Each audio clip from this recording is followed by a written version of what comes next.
সামনেই তো বড়দিন, আর বড়দিন মানেই তো কেক খেতে হবে। সেজন্য তোমাদেরকে আজ একটা কেকের রেসিপি করে দেখাচ্ছি।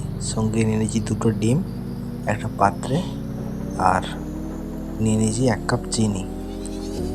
তো এটা বেশ কিছুক্ষণ ফাটাতে হবে যেন চিনিটা গলে যায়।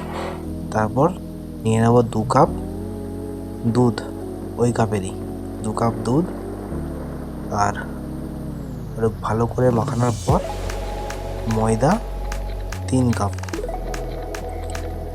বেশ কিছুক্ষণ ফাটাতে হবে এইভাবে। 3 কাপ ময়দা, 1 কাপ প্রথমে দিয়েছিলাম, দিয়ে ঘাঁটছিলাম, একটু লুজ লুজ লাগছিল, তারপর আর 1 কাপ দিয়েছি, আবার 1 কাপ দিয়েছি, তো 3 কাপ হয়ে গেছে। এবারে দিয়েছি বেকিং পাউডার 1 চামচ, তারপর হাফ চামচ বেকিং সোডা 1/2 চামচ, আর একটু স্বাদ মতো লবণ একটু হাতের চেটোতে ঘষে নিয়ে দিয়ে দিতে হবে। বেশ কিছুক্ষণ করার পর এখানে নিয়ে নিয়েছি কাজু আর এই ম্যাঙ্গো বুটিগুলো দিয়ে আবার কিছুক্ষণ ঘেঁটে নিতে হবে। বেশ এইরকম ভাব ডোটা হবে, যাতে জিনিসটা খুব লুজও না হয় আর খুব টাইটও না হয়, তাতে কেকটা ভালো ফুলে উঠবে। এরকম একটা পাত্রেতে তেল ব্রাশ করে আর ময়দাকে ঘুরিয়ে নিচ্ছি, তাহলে নিচেটা বসবে না, চুইবে না। পেপার দিলেও হবে, কিন্তু পেপার আমরা দিইনি, আমরা এইভাবেই করেছি। তোমরা চাইলে পেপার দিতে পারো। আর এরকম একটা কড়াতে নুন দিয়ে দিয়েছি। বেশ কিছুক্ষণ গরম করার পর এবারে এই যে মাখা ময়দাটা আছে, কেকের ব্রেডটা, এটা দিয়ে দেবো, দিয়ে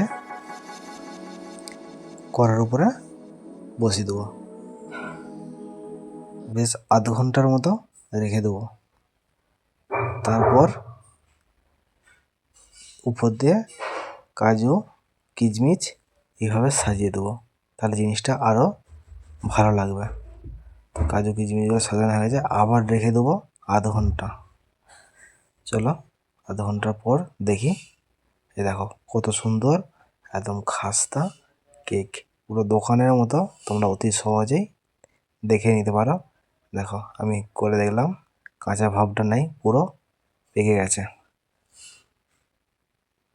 দেখো কত সুন্দরভাবে উঠে গেছে কেক, একবারে খুব কম খরচায় ঘরেই তোমরা গরম গরম কেক বানিয়ে নিতে পারো এই রকম উপকরণ দিয়ে। দেখো কত সুন্দর, একদম ঘরোয়া পদ্ধতিতে কেক বানিয়ে দেখিয়ে দিলাম তোমাদেরকে।